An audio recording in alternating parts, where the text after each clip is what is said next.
God, holy shit balls of Christ. Wow.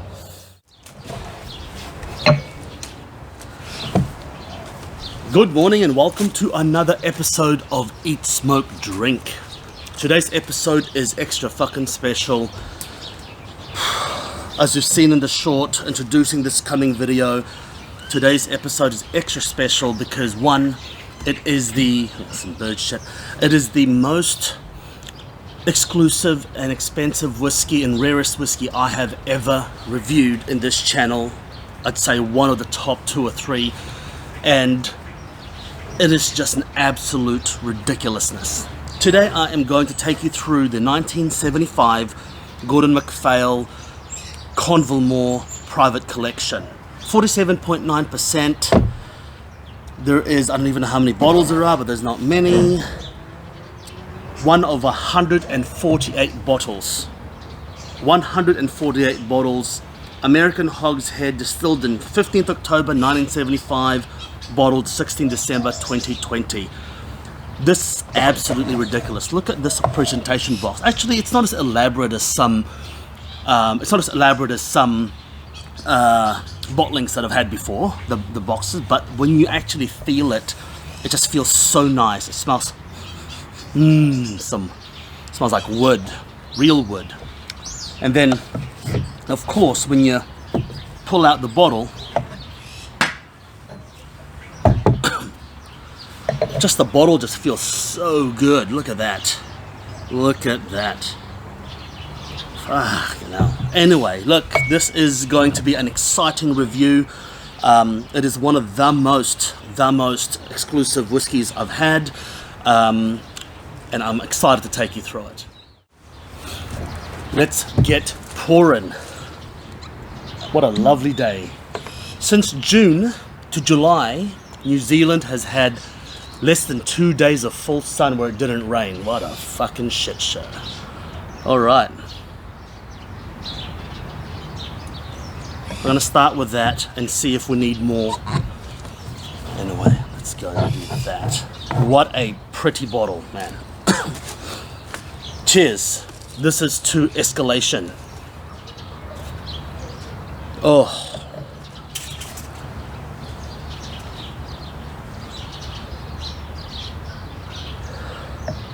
Honey mead. The fragrance is intense. Very sweet, very syrupy. So there is honey in there, multiflora honey, like field honey, honey mead, a very watered down hot toddy. There's some spice in there. Let's start with the sweetness aspect of this. Honey, brown sugar, caramel, burnt sugar.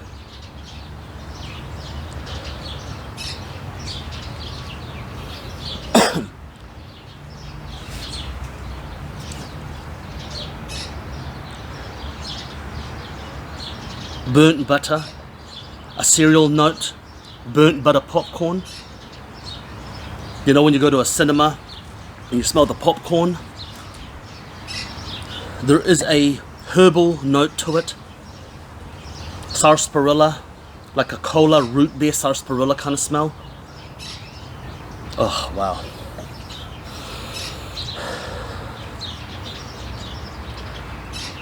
White pepper, black pepper, candied ginger.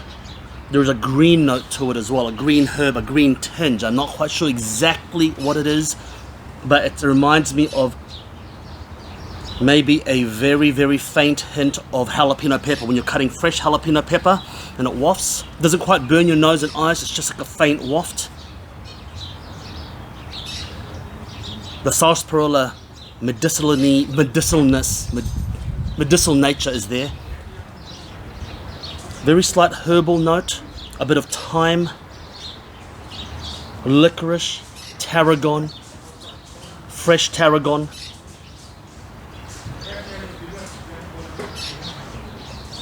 Absolutely phenomenal. The spice, white pepper, black pepper, candied ginger, a little bit of fresh ginger. When you're candying ginger, and it's still a little bit fresh on that cusp. There's a very, very faint hint of pine resin. There's a creaminess to it as well, like a fat, like an oily fat.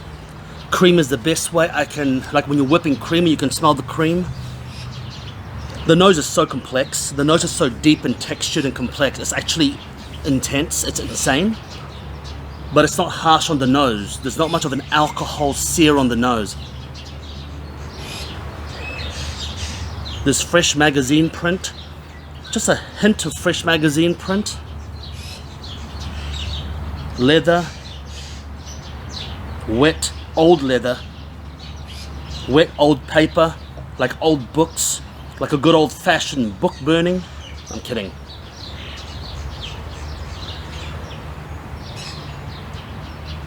Wow.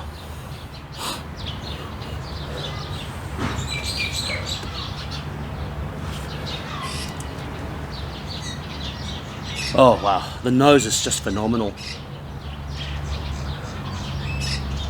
It's revealing a little bit of an earthiness, a wet soiliness, wet leaf litter.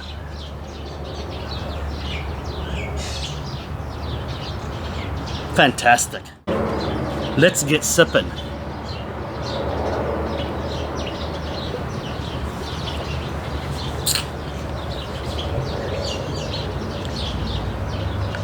Oh, God. Holy shit balls of Christ.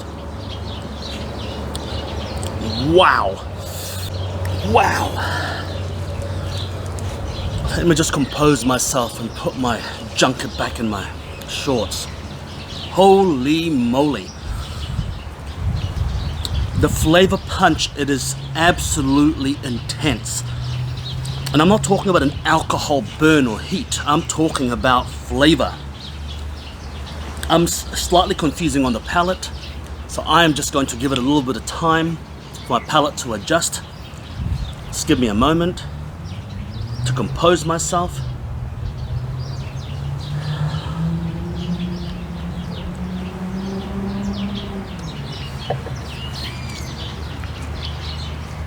When you sip it, you're confronted with a wallop of flavor, intensity of flavor.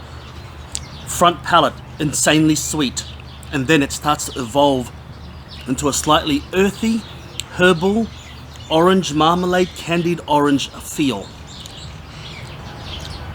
The finish is long, I'm salivating.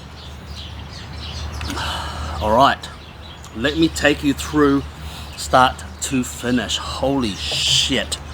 Holy shit. I would violate a dead nun for this.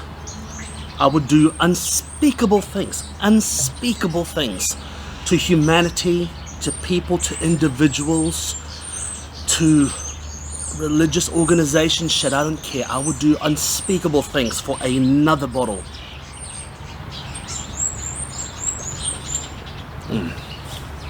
Alright, starts off with sweetness, immediately transitions to a herbal flavor profile. Licorice, tea tree,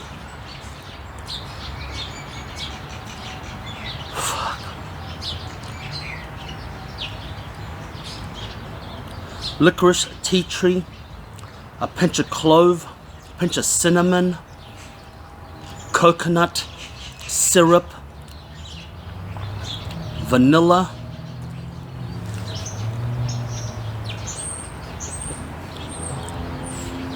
candied orange peel without the pith. This candied orange peel, using like a zester, just the peel, you candy that. It's earthy, wet soil, hot stone, burnt butter. Wow. The palate is so big. It's so big, and it's still coating my mouth. It just doesn't want to leave my mouth. It's like I've said my safe word, but it still wants to be in my mouth. You know what I mean? There is a distinct note of smoke, like a smokiness, hot glass, hot soot, coal smoke from the distance. Now I don't know where that's from. I don't think it's a peated whiskey, but it could be from the old style distillation, distillate, drying of the malt. I'm gonna pour a little bit more because fuck it.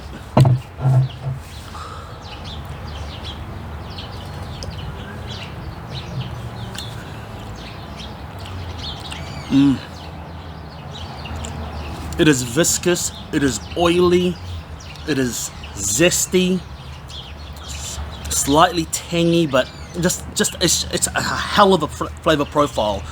It is intense. It's like, you know, when you drink whiskey or normal whiskey, you know, the flavor profile is like imagine a graph, like a heartbeat monitor. It's like, you know, you get different flavors, but this is just like, you know, and then the finish is so far tailing off, it just doesn't want to leave your mouth.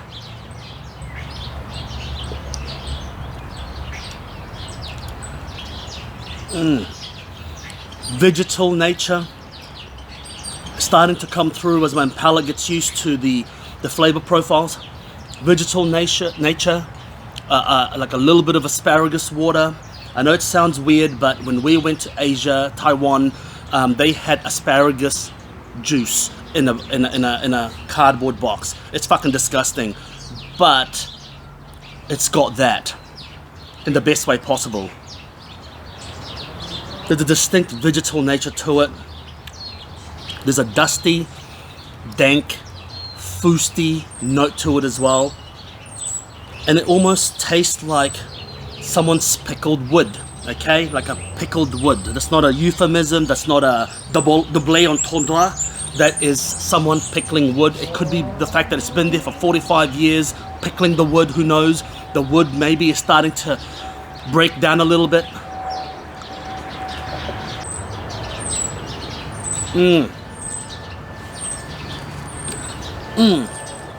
Wow. The flavor is strong. It's potent. It wallops you in the face. It hits you in the mouth. But it is so pleasant and not harsh, so mellowed, so beautifully integrated. The flavor is just a symphony of delicious taste. There is no off note to it. There is no weirdness to it, like that you go, ooh, that doesn't fit in there. It is just a hell of a bottling. Look, I guess the question now, I mean, the finish is just so long. The flavor, like, you take a sip and you wait a couple of minutes and the flavor just won't leave your mouth. It's still developing in your mouth with that light coating. That is a sign of a good whiskey. A whiskey that is designed for flavor, not for palatability and just mass production. And I think back in the day, this was it was just a whiskey they made because they liked it. It wasn't for absolute numbers. And how many people can we feed it to in Japan or China with softer palates? Who knows? I'm speculating here, but this is absolutely phenomenal. And I guess the question has to be asked is the cost of the bottle, the utility, and what it is. So look, I have this principle. Our club, we have a whiskey club in New Zealand. So if you're watching this from New Zealand and you're in Auckland and you want to engage in ridiculous tasting sessions, we are a non-profit organization like Greenpeace, like the WHO, like Pfizer. We're a non-profit organization where what we do is we just collectively buy the shit out of every whiskey released and we drink it. Okay, so get in touch with me, comment here, add me on Instagram, message me on Instagram, let's have a chat. We're Auckland based. But anyway, so the question has to be asked is how much is the bottle? So when we got this bottle, the primary market, it was released for about 2,000 US, or let's say 1,800 US dollars when it was released in the primary market. Today, this bottle is selling for £3,000, £3,000 or £3,500.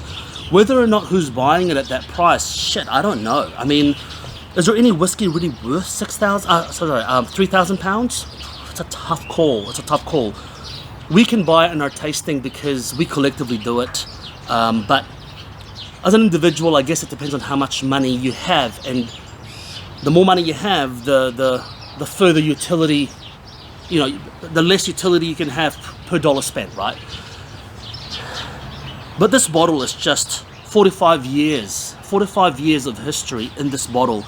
It is time travel, and you cannot put a price on that to a degree. We're lucky enough that I get access to this from our club, but it's a very, very tough call. Is it the best whiskey I have ever had? It is one of the best whiskeys I have ever had in my entire life. One of the best whiskeys I've ever had. Is it the best whiskey? Well, no. There's a lot of good whiskeys out there, right? And best whiskey is really a matter of context. What's the best whiskey you've had for $200 or below? What's the best whiskey you've had for under $100? What's the best 18-year-old whiskey? Or what's the best Isla whiskey you've had? It's such a contextual thing. But this is an insane, insane drop. Oh my God. I am absolutely flabbergasted at the convergence and how in line the hype, age, price, and goodness of this whiskey is. It's not every day you get a whiskey where the lines just all converge to a giant thick line and it goes, yeah! And this is one of those. In conclusion, it gets a golden buzzer from me. I should have done that earlier, but it gets a golden buzzer from me. This is an absolutely ridiculously good drop. Absolutely ridiculously good drop. I cannot even describe how delicious this is. I've tried my best, but man, if you have a group of friends and you all put in a few $100s each to buy one of these and have yourself a good pour, sit down, maybe first start yourself with something soft and delicious like a Clynelish 14 standard bottling, get your palate sorted, and then go into this. And then afterwards, have a cigar, pat yourself on the back and tell yourself, that'll do, pig, that'll do. Holy balls of Jesus, the Spanish Jesus, Jesus. Fantastic. Until next time, make sure you eat, smoke, drink. Cheers.